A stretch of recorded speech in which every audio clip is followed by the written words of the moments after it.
Hi guys, it's Brownie from Manhattan, New York. So I'm in my pajamas and I just did a everything shower, shaved, washed my hair. I'm about to go brush my teeth. Do you guys see that? I'm breaking out. Can you guys see that right here? And so sad.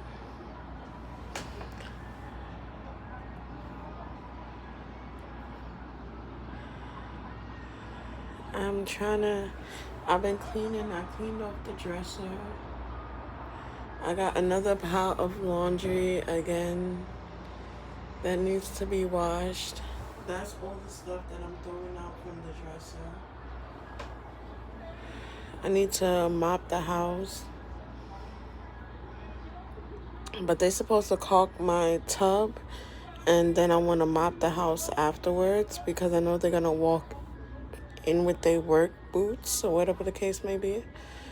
So I'm trying to wait for that.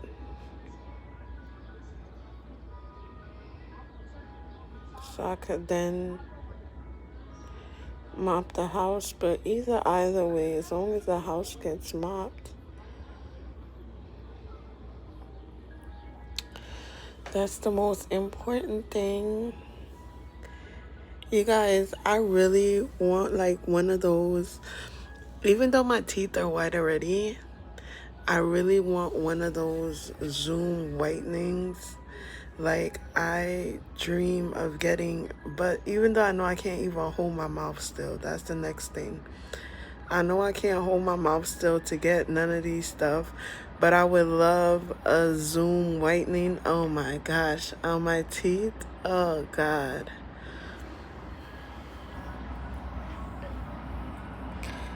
I washed my hair, shampooed and conditioned it with Pantene. You guys see, I'm breaking out. You see these little white heads? They're like not even.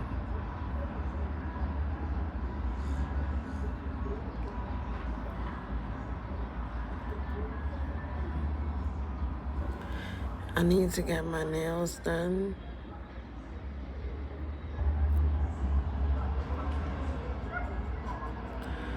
You guys, so much have changed in my life. I was explaining to you guys why I had my mental breakdown. Excuse me. I was explaining to you guys why I had my mental breakdown. So I burnt my nose, you guys.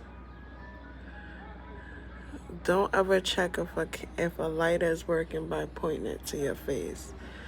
Because look at this. But yeah.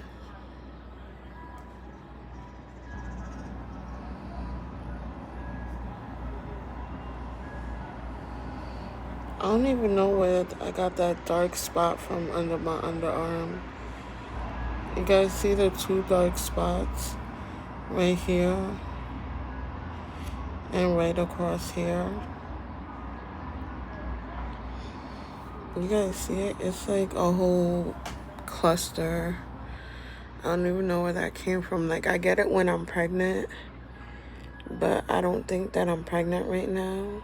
So I don't know where that melanin is coming from. Story time. So I met somebody and we've been hooking up for the past 9 months, and I really like the person, and I just didn't feel like I was the person for that person. Like, I just felt like I wanted to be more to that person than I was, if that makes any sense. So you know, like how you meet somebody and they designate your position in their life you know, everybody has different things going on. So they'll give you a position where they feel like you fit or whatever the case may be. And I just feel like I wanted to be more to that individual than I was. A couple of things happened that hurt my feelings during the course of, excuse me, during the course of that 9 months. Allergies are killing me, by the way. I had to wake up and take Flonase in the middle of the night, like 3 a.m. I had to take Flonase and Zyrtec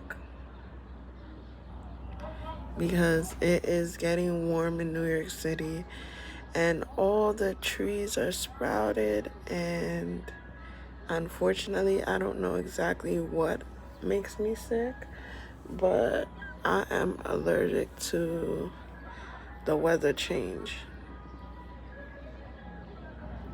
So yeah, this individual, like, I don't know if, I don't want to say like, okay, I'm not sure if the position he designated for me was the position that I wanted to play in his life. I wanted to be his girlfriend and his wifey and his sweetheart and the one he adores and the one he acts right and treats good all the time. But I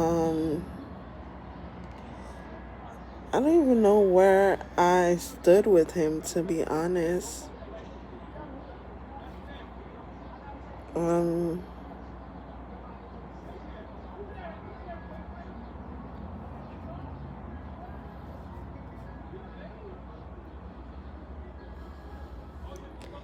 You guys, let me know in the comment section below, like, what do you do if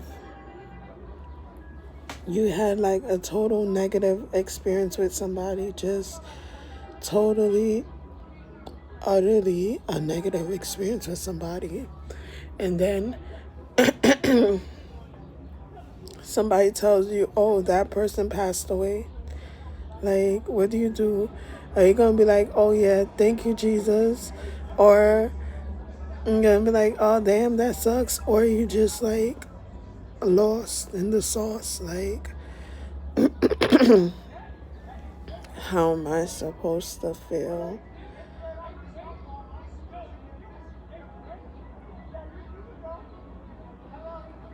Like, that's always the weirdest thing. And then I found out a close family friend that she was battling a tumor, and that was just like so crazy to me, because as I told you guys, when I had Micah, I was only 15 and I had no money, nothing. And she's the one that I talk about in my videos that helped me see the light at the end of the tunnel, because I was just crying and devastated. I thought my life was over. Like, 15, I'm pregnant, no father in sight, no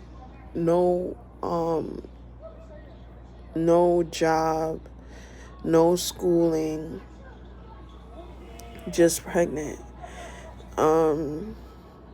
So yeah, like, Micah is the biggest blessing in my life ever, but if it wasn't for her, I don't even know where I would have gotten close to put on Micah's back. Money came along the way, but in the interim and the whole scheme of things, I was 15 and pregnant and I had nothing to put on my baby's back. I was talking to a guy and he would give me financial provision every week for me and my pregnancy needs. But he never like let me know like how long he would stay with me, or, you know, what our relationship detailed. We were just together during the time that I was pregnant, and I didn't know if he was, and I was so scared because I didn't know if he was gonna leave me as well as how my son's father had left me. And like, because of that, I have PTSD of like getting in relationships with guys and then it not working out. And it's okay if it don't work out, don't get me wrong. I'd rather it not work out and me move on than me sitting there trying to hold on to something that's not working out, or it's not, you know, or it's not even viable, you know. I heard some really hurtful stuff about me lately that really hurt my feelings. Like, people were like, "Oh, she has her kids, she doesn't keep them," and that hurt my feelings so badly. I started tearing up just at the whole ordeal of that conversation. Like, I didn't even say it or speak it out my mouth. I just started tearing up. Like, right now, it's very hard for me because I'm grateful that I'm not physically sick with any type of illness besides herpes. So herpes does make you lethargic. It does make you tired. It does make you not have energy to do day-to-day activities. It's a downer. In like more ways than one, it's a downer, because you have to remember that it is a viral infection. So it's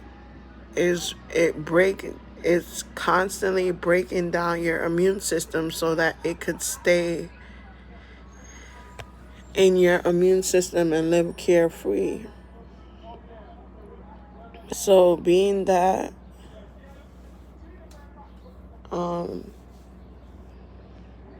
you know, I have this virus, and it makes me some days more lethargic than others. Some days I wake up and I'm full of energy and full of robust. There was a point in my life where I just felt like I was the virus. You know, I just felt like my life was incurable issues I was facing. But I definitely have seen the issues that I face go away and get better for me. So I don't even know like what to complain about anymore. Like honestly, like, I used to complain I wasn't seeing my kids. Then I got back custody of my kids, and my mental health, I was crying when I was telling you guys. I was so happy because I felt like everybody has individual struggles, and when I came out on top of my struggle, no matter how many lows I hit during the time that I was struggling with my struggles, and that's my day-to-day life endeavors and other, my goals that I want to accomplish. So it's healing, you guys. I'm sorry, it looks type of yucky, but I did put serum and lotion on my face. But yeah, it's healing, and it looks kind of weird. So yeah, I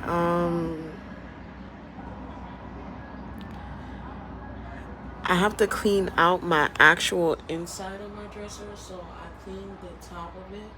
As you guys can see, it looks nice and neat. I cleaned the mirrors, wiped off the light, wiped off the AC, washed the vent. I really tried to get a nice clean apartment for this summer. I haven't done a thorough cleaning like this in my apartment in years. So I feel really, really, it's something that I watch all the time too. I watch people get up and clean their apartments when they don't feel motivated to do it. And they film it, and when I watch it, it inspires me to clean my apartment when I don't feel motivated to do it. Like right now, I've been going through a custody battle with my kids, and it's coming to a close, so to say. And then it's just been so long with this custody battle that I didn't even think that the outcome could be that my kids get adopted by my mom. So I'm tearing up because I don't want that to happen. I haven't seen my kids in months. Micah comes and sees me, so I'm so grateful that he's bigger, you know.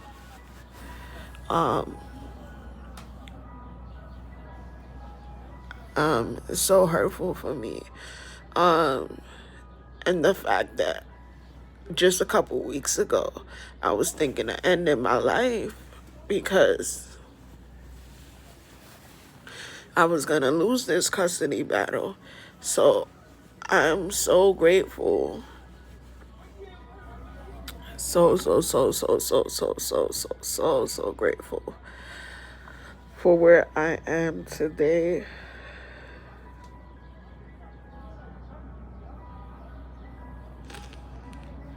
I am so grateful. I am a work in progress. Oh my gosh. He makes me so happy. I saw him today, and this has got to be the best Memorial Day in years.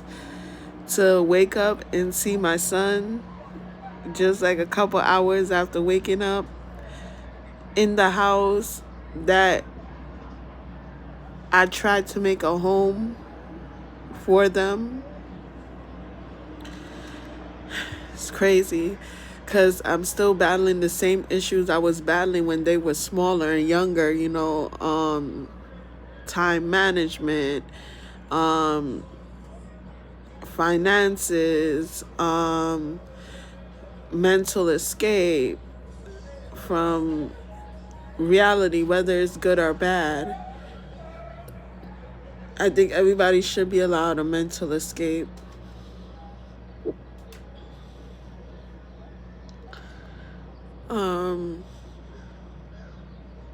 Yeah, so now that this thing is coming to a close, I am so excited for the new chapter in life.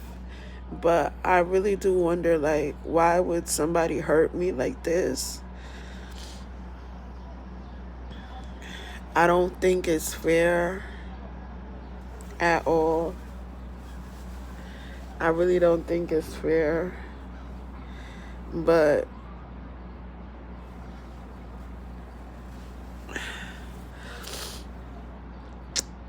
yeah, I'm waiting to hear back from the U.S. Open. One of my coworkers said that they called her back already from the U.S. Open from last year. The fact that there's so many times where my mom has personally told me in life that I wasn't going to make it in life.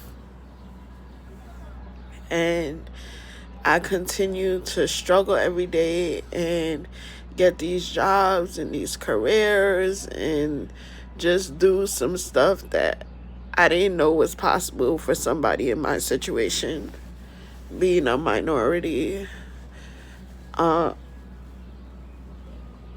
middle to poor class minority. I just didn't even know it was possible to do these things. So, like, to have a whole little family, like, I have a whole little family of my very own that loves me and cares for me, and regardless of whatever, like no matter what you do, they always loving. You know, kids, they don't know no better. They always loving, have open arms out to you. You know, it's just, I feel like I've got the best of the whole world. But yeah, y'all, I just have to come on here sometimes and just talk about different stuff that's going through my mind. And as you guys can see, this is improv, so it's not something that is necessarily that I knew that I was going to get on here and talk about. It's just that it just happened, and then I just started expressing myself and talking about different stuff. You know, another thing, like taboo subject that people like don't want to talk about is like, how can somebody you don't know or like you barely know threaten you and then just like get away with it, depending on the way. Like that's another thing that always bugs me, and it always like bothers my noggin. Like somebody who you don't know personally can threaten your life and your existence, and people find this funny, and it can be like blown even worse out of proportion, where it now cripples your day-to-day lifestyle and makes you unable to do certain stuff because you've lost so-called quote-unquote statuses. So you guys see my grays? Are you kidding me? Can you guys see my grays?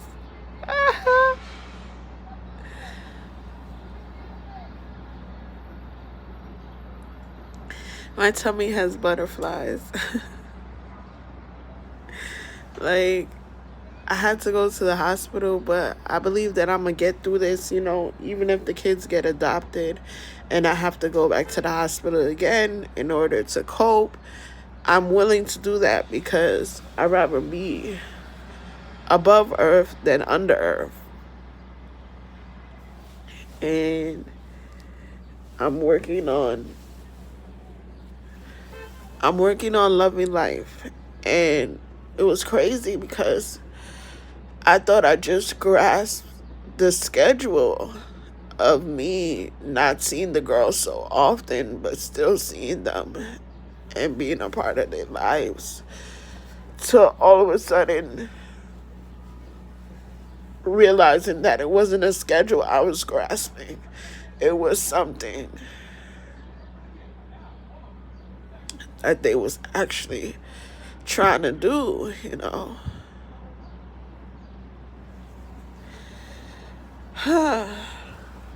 You guys pray for me, because even though I'm out here crying and ranting, I do feel a lot better because I'm taking now the injection in Vega and the Depakote.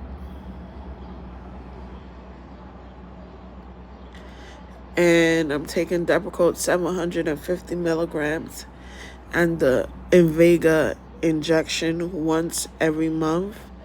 And I'm feeling a lot better. I do think that's based upon things just staying at where they're at and not changing for the worst again. I feel kind of lonely again. I can't explain this feeling. It's just like a cold, lonely feeling where you just feel alone, all alone, when something unfair happens to you and you can't really explain it. Because for God, you know it's unfair and you know you don't deserve it. I just, this feeling is the feeling I felt when they told me my life was over because I was pregnant at 15. Then again, when I was pregnant at 16, they told me my life was over. All these times, and I'm still here, I'm still breathing, I'm still living. you know, I regret my abortion I had because my child probably would have been okay. You know, they told me so much. I was so very uneducated. They told me that I could not have a child having herpes, and that's not true. You can have antivirals and give birth to a perfectly normal baby via natural birth, via C-section, any type of way. Because you have the virus doesn't mean that your child has to have the virus. And compassion like that was what I was raised with, and what I had to always relearn. You know, there were so many times my mom, she would kick me out and she would say that I ran away. She would tell me, get the heck out of my house. And I would have to go because I didn't have nothing in that house that belonged to me. Everything I had, she bought it. And now I'm in a house. Now I'm in an apartment. And everything in the apartment, I bought it. So I'm like, when I'm throwing stuff out, I'm thinking, I'm double checking. I'm making sure that it has lived this lifespan. I'm an adult now, you know? It's so crazy. Yeah, but you guys, just